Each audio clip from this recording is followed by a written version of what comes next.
اندھونی سڑک پارٹ 2۔ اس لڑکی نے خالص دیہاتی لہجے میں کاشف کو مخاطب کیا۔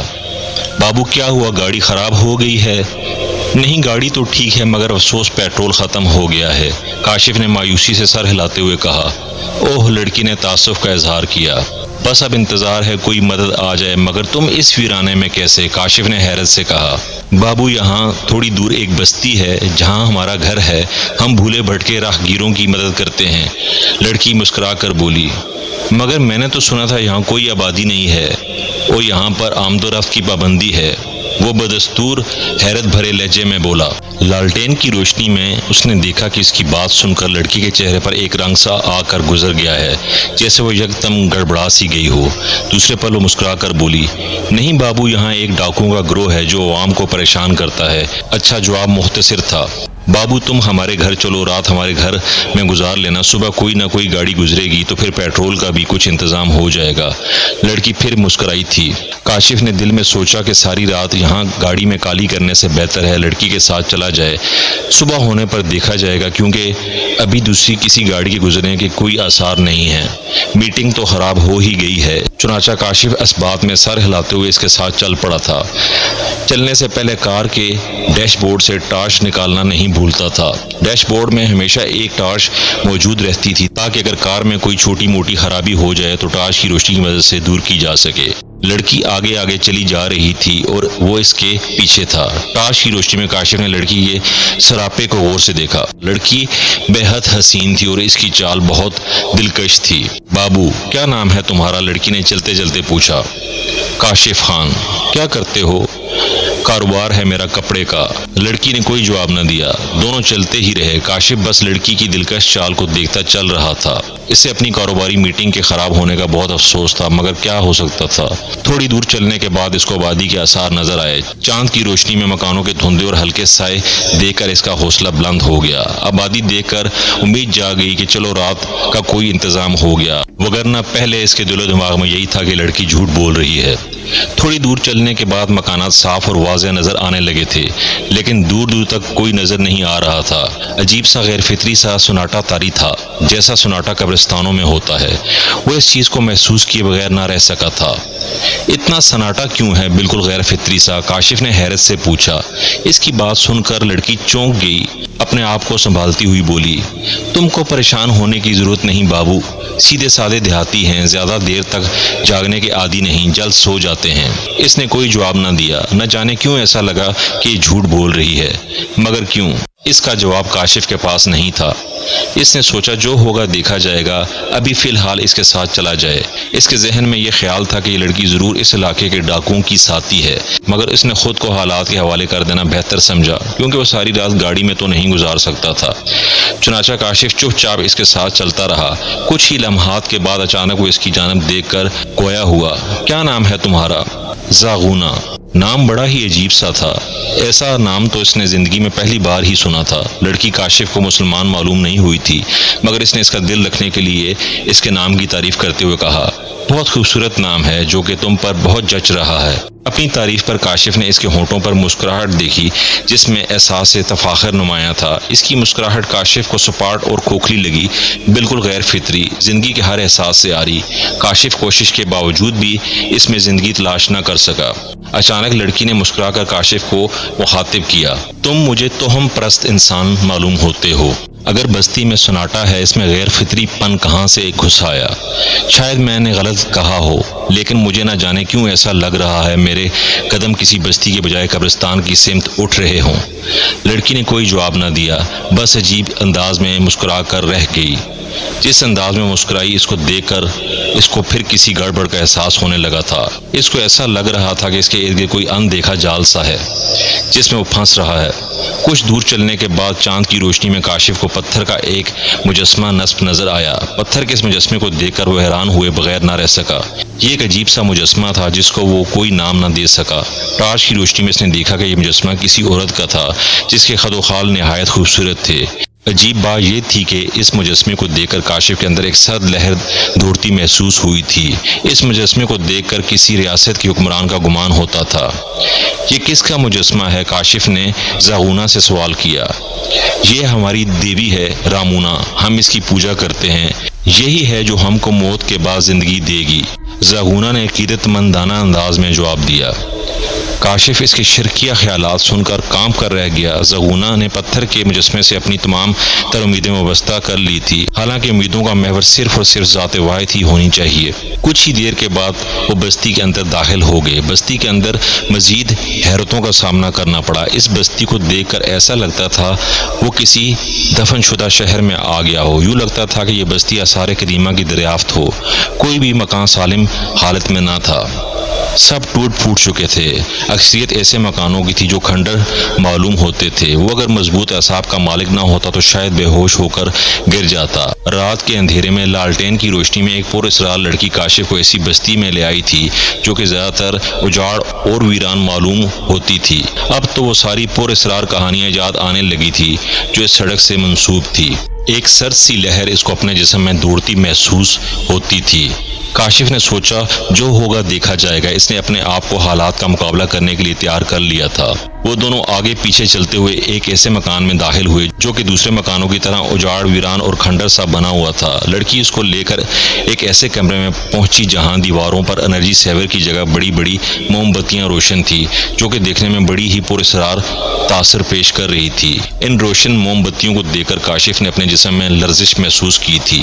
نہ جانے کیوں اسے یہ سارا ماحول آسیبی لگ رہا تھا۔ کمرے کی دیواریں سیاہ تھی۔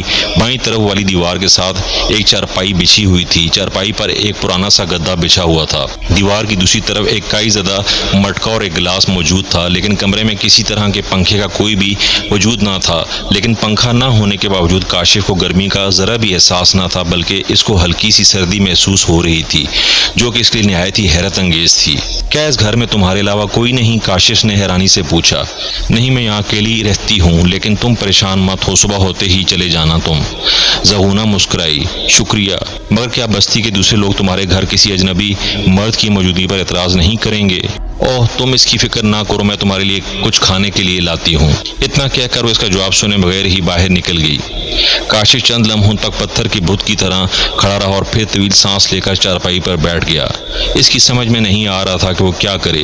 اس کی چھٹی اس کسی خطرے کا احساس دلا رہی تھی، لیکن وہ کہیں جا بھی نہیں سکتا تھا کیونکہ اس کی گاڑی بھی خراب تھی۔ اپنے آپ کو حالات کے سپرد کرنے کے سوا کوئی چارہ بھی نہیں تھا۔ زاغونا اس کو آسیبی کمرے میں تنہا چھوڑ کر اس کے لیے کھانے پینے کا انتظام کرنے چلی گئی تھی۔ اس کو چارپائی پر بیٹھے ہوئے تھوڑی دیر گزری ہوگی کہ اچانک اس کو قدموں کی آہٹ سنائی دی۔ اس نے سر اٹھا کر دیکھا تو زاغونا ہاتھ میں ایک تھال لیے کھڑی نظر آئی تھی۔ لو بابو، کھانا کھاؤ، یہ کہہ کر اس نے کاشف کی جانب تھال بڑھا دیا۔ اس نے فوراً ہاتھ بڑھا کر تھال لے لیا تھا۔ تھال لیتے ہوئے کاشف کے ہاتھوں کی انگلیاں اس کے ہاتھوں سے ٹکرا گئی۔ انگلیاں اس کے ہاتھوں سے ٹکراتے ہی حیرت کا ایک شدید جھٹکا سا لگا تھا۔ زاغونا کا ہاتھ بے حد گرم تھا، یوں لگتا تھا جیسے کسی تپے ہوئے لوہے سے اس کے ہاتھ ٹکرا گئے ہوں۔ اس نے حیرت بھری نظروں سے اس کی جانب دیکھا لیکن کہا کچھ نہیں۔ لیکن زاغونا اس کی نگاہوں کا مطلب سمجھ کر مسکرا کر بولی، مجھے بخار ہے بابو۔ کاشف اس کی بات سن کر چونک پڑا اور بولا، اتنے تیز بخار کے باوجود تم میری مدد کے لیے؟ کہیں سے بھی تمہاری باتوں سے بھی مجھے ایسا نہیں لگا کہ تم بیمار ہو۔ اس کے لہجے میں حیرت تھی۔ میں کیا کروں بابو، میں ایسی ہی ہوں، کسی کو تکلیف میں دیکھ کر اپنا درد بھول جاتی ہوں، زاغونا نے مسکرا کر کہا۔ اس نے کوئی جواب نہ دیا اور کھانے کی سمت توجہ کر لی تھی۔ تھال میں چاول تھے اور ان میں بوٹیاں تھیں۔ تم کھاؤ، میں 2 منٹ میں آتی ہوں۔ اتنا کہہ کر وہ کمرے سے باہر نکل گئی۔ چاول واقعی مزیدار تھے۔ اتنے لذیذ چاول تو اس نے شہر میں بھی نہیں کھائے تھے۔ کاشف کھانے میں مشغول تھا کہ زاغونا پھر اس کے سر پر آن کھڑی ہوئی۔ اس بار اس کے ہاتھ میں ایک پیالہ تھا جس میں کوئی مشروب تھا۔ بابو، تمہارے لیے یہاں ایک خاص چیز لائی ہوں، پی کر جی خوش ہو جائے گا تمہارا۔ اتنا کہہ کر اس نے وہ پیالہ کاشف کے ہاتھ میں تھما دیا۔ کاشف جو کہ چاول ختم کر چکا تھا مشروب کا پیالہ لے کر مسکرایا اور بولا، بہت شکریہ تمہارا زاغونا، چاول بہت لذیذ ہیں۔ اتنا کہہ کر اس نے دیکھے بغیر ہی مشروب سے منہ لگا لیا تھا۔ مشروب جیسے ہی اس کے حلق سے اترا، زاغونا کے ہونٹوں پر نہایت ہی پراسرار قسم کی مسکراہٹ دوڑ گئی۔ مشروب کا ذائقہ نہایت تلخ تھا لیکن تھا وہ بھی مزیدار۔ مشروب پی کر اس کی آنکھیں خمار آلود ہو گئی۔ اس کے بعد وہ تھک کر سو گیا تھا۔ اچانک ایک تیز قسم کی چبھن سے اس کی آنکھ کھل گئی۔ درد کا شدید احساس کاشف کو اپنے جسم میں محسوس ہو رہا تھا۔ چبھن کا احساس اس کو اپنی گردن کے پاس ہو رہا تھا، ساتھ کوئی ٹھنڈی سی شے اپنی گردن کے پاس بہتی محسوس ہو رہی تھی۔ اس نے پوری آنکھیں کھول کر دیکھا تو خوف سے اس کی چیخ نکل گئی۔ زغونہ کے ہاتھ میں ایک تیز دھار خنجر تھا جو کہ خون سے بھرا ہوا تھا اور اس کے ہونٹوں پر خون لگا ہوا تھا۔ اس کو یہ سمجھنے میں بالکل دیر نہ لگی کہ زغونہ خون آشام ہے اور خنجر کی مدد سے لوگوں کی گردنوں پر چیل لگا کر ان کا خون پیتی ہے۔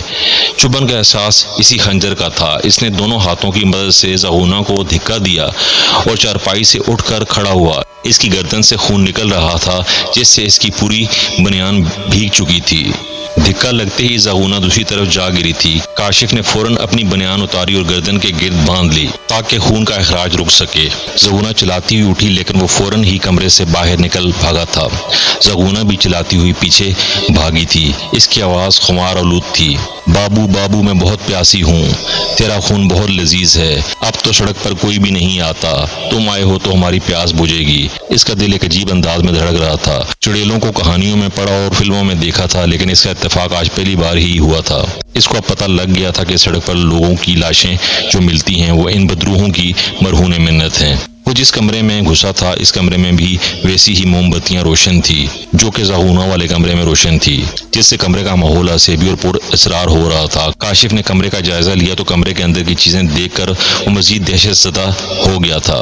کمرے کے اندر لاتعداد انسانی کھوپڑیاں اور ڈھانچے موجود تھے جن کا ڈھیر ایک دوسرے کے اوپر تھا۔ نہ جانے کن بد نصیب انسانوں کو مار کر ڈھانچوں میں تبدیل کر دیا گیا تھا۔ وہ فوراً ہی ان ڈھانچوں کے پیچھے جا چھپا، اب کسی بھی طرح اپنی جان بچا کر یہاں سے نکلنا چاہتا تھا۔ زغونہ اس کے تعاقب میں آگے ہی نکل گئی تھی۔ اس کو ڈھیر کے پیچھے چھپے تھوڑی ہی دیر ہوئی تھی کہ ایک عجیب سی آواز سن کر وہ چونک گیا۔ وہ آواز اس ڈھیر سے آتی ہوئی محسوس ہو رہی تھی۔ وہ آواز نہایت عجیب سی تھی، درد و کرب میں ڈوبی ہوئی، جیسے کوئی سخت تکلیف میں ہو، بیمار ہو۔ اس نے چونک کر ادھر دیکھا تو اس کو ڈھیر میں حرکت ہوتی محسوس ہوئی۔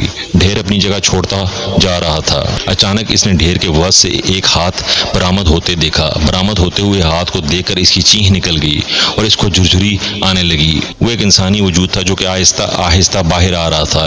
اس انسانی وجود کو دیکھ کر کاشف اپنی چیخوں پر قابو نہ رکھ پایا۔ وہ انسانی وجود تھا ہی اتنا خوفناک۔ اس کا پورا جسم جگہ جگہ سے زخمی تھا جس سے خون اور چربی جھانک رہی تھی۔ اس کے چہرے اور آنکھوں کے زخموں پر چھوٹے چھوٹے سفید چاول کے دانے کے برابر کیڑے رینگ رہے تھے جو کہ اس کے زخموں پر لگا خون چاٹ رہے تھے۔ اس کی آنکھوں کی جگہ بڑے بڑے ڈیلے تھے اور سفید دانتوں کی طویل قطار جھانکتی نظر آ رہی تھی۔ وہ خوفناک انسان کاشف کی جانب بڑھا۔ وہ ڈھانچوں پر پیر رکھتا ہوا آگے بڑھ رہا تھا۔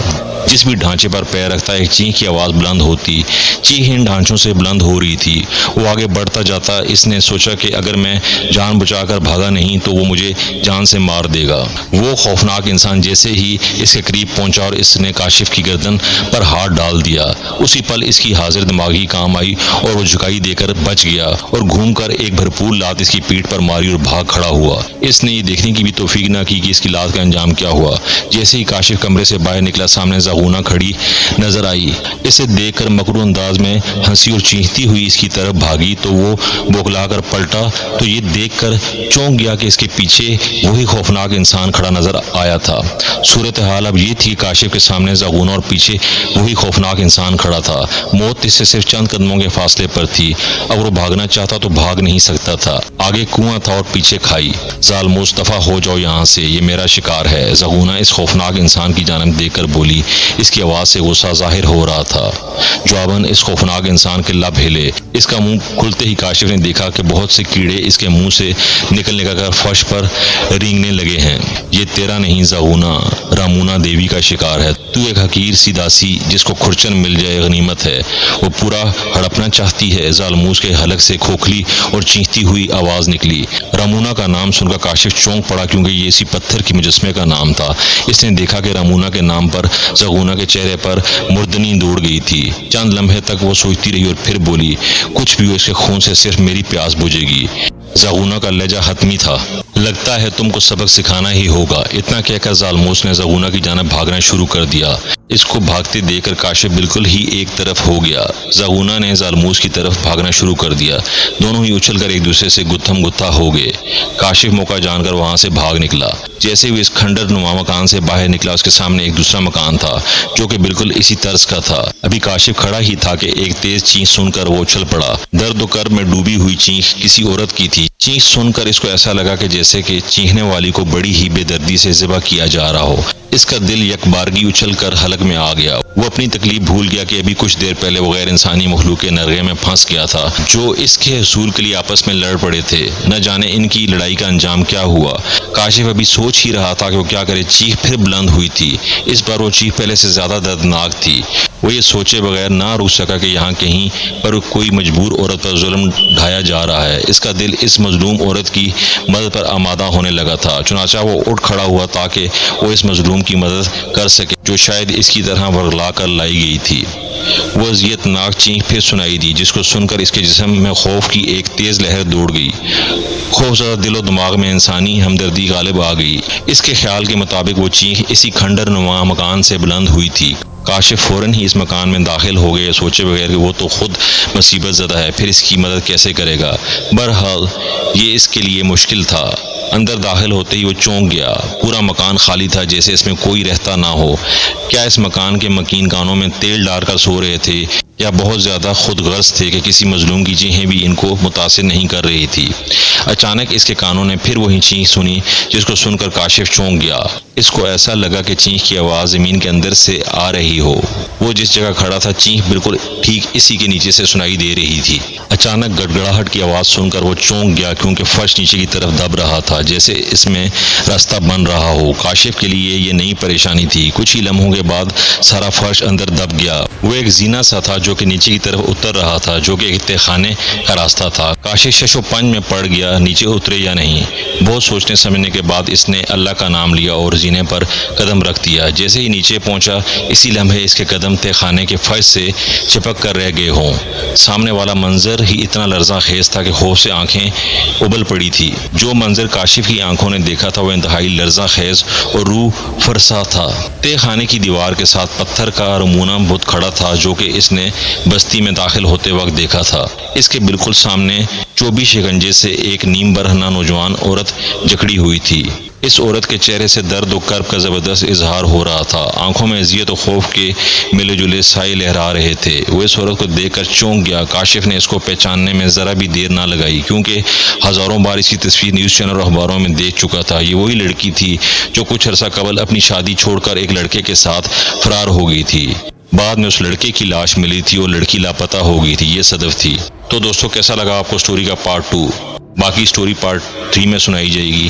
تو ایسی اچھی سٹوریز اور کہانیوں کے لیے میرے ساتھ جڑے رہیں۔ میرے چینل کو سبسکرائب کریں، لائک کریں، شیئر کریں اور کمنٹ کریں، اور کمنٹ سیکشن میں جا کر اپنی رائے بھی دیں کہ کس قسم کی سٹوریز اور کہانیاں آپ کو پسند ہیں۔ Thank you so much.